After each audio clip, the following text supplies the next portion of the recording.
આજે કચ્છના નાના રણમાં કામ કરતા પરંપરાગત અગરિયાઓનું એક સંમેલન એ વાછડા દાદાના સ્થાનક ઉપર બોલાવવામાં આવ્યું હતું. લગભગ 700-800 જેટલા અગરિયા ભાઈઓ બહેનો ત્યાં આવ્યા હતા. 18મી તારીખે મોડી રાત્રે જે વિનાશક વાવાઝોડું આવ્યું અને એ વાવાઝોડાથી અગરિયાઓને ઇતિહાસમાં ક્યારેય નથી થયું એટલું પારાવાર નુકસાન એ થયું છે. શરૂઆતમાં અમને એમ લાગતું હતું કે 200-250 ફેમિલીનું નુકસાન હશે, પણ જ્યારે વિગતવાર અહેવાલો લીધા અને રણની અંદર જઈને તપાસ કરી તો અત્યારે આજના તબક્કે કે લગભગ 2200 જેટલા ફેમિલીના સોલર પેનલ એ કમ્પ્લીટ નુકસાન પામેલા છે. એટલે પૂરેપૂરા એમણે પેનલ્સને રિપ્લેસ કરવા પડે. બીજું કે લગભગ પાકવા આવેલું મીઠું જે ક્રિસ્ટલાઇઝરમાં હતું એની પર રણની માટી એની પર સેટલ થઈ જમા થઈ છે, એટલે મીઠાની ગુણવત્તા બગડી છે. અને બીજું આ છેલ્લા તબક્કામાં હતું ક્રિસ્ટલાઇઝેશનના, એટલે એના કારણે પાણીની જે ખેંચ પડવાની એટલે 20% ઉત્પાદનનું નુકસાન થવાનું એમાં. એટલે આપણે આખા રણનું ઉત્પાદન જો 45 લાખ ટન પણ ગણીએ તો એમાં તમારું લગભગ 9 લાખ ટનના મીઠાના ઉત્પાદનનું નુકસાન એ નાના રણનું ગણાય. સોલર પેનલનું જે નુકસાન છે એ તમે જુઓ, અને મીઠાનું નુકસાન અને ઘરવખરીનું નુકસાન, તો એક પરિવાર દીઠ ઓછામાં ઓછું 2 લાખ રૂપિયાનું નુકસાન એ અગરિયાઓને થયેલું દેખાય છે.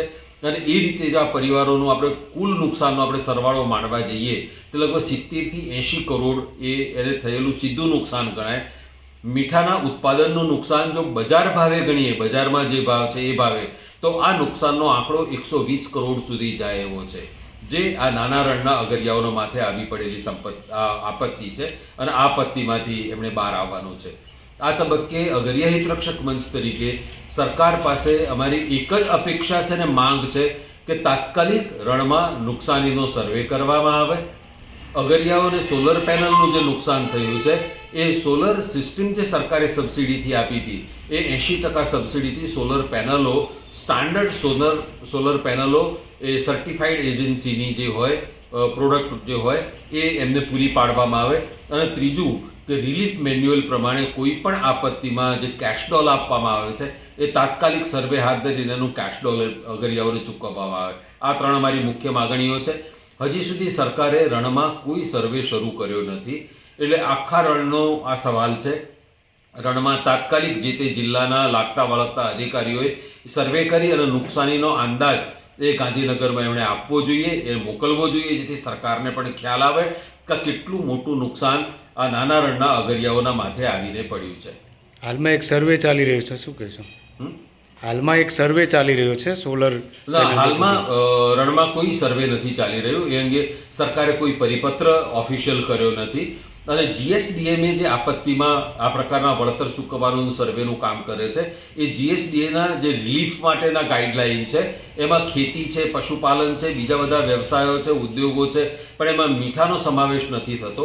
એટલે અત્યારે આખી પ્રક્રિયા ઉદ્યોગ કમિશનરની ઓફિસ મારફતે મહેસૂલ વિભાગ અને GSDMA સાથે ચાલી રહી છે કે આવા કોઈ પણ આપત્તિ હોય તો એ આપત્તિમાં વળતર ચૂકવવા માટેના ગાઈડલાઈનમાં મીઠું અને મીઠાનો સમાવેશ થાય. ચાલો રામગઢ લફરા રામનવમી તારીખ 26/3/2026 ગુરુવારના શુભ દિવસે રામનવમી તથા રામદેવપીર મેળા નિમિત્તે પરમ પૂજ્ય સંત નારાયણ સ્વામી પ્રેરિત ભજન ઓટલા પર દર વર્ષની જેમ રામભાવ ભજન તથા સંતવાણીનું આયોજન કરવામાં આવેલ છે. સંતવાણીના કલાકારો નિરંજનભાઈ પંડ્યા ભજન સમ્રાટ, સમરથસિંહ સોઢા અલખના આરાધક, બિરજુભાઈ બારોટ ખ્યાતનામ ભજનીક. આ સંતવાણી કાર્યક્રમમાં સર્વે ધાર્મિક ભાઈ બહેનોએ પધારવા હાર્દિક નિમંત્રણ પાઠવવામાં આવે છે. શુભ સ્થળ રામદેવપીર મંદિર, ગામ રામગઢ લફરા, મુન્દ્રા, કચ્છ. સમય રાત્રે 10 કલાકે. પ્રેરણામૂર્તિ સ્વર્ગસ્થ પ્રતાપસિંહ એલ જાડેજા રામગઢ લફરાવાળા, સ્વર્ગસ્થ મણિલાલ આર સોની વડાલાવાળા.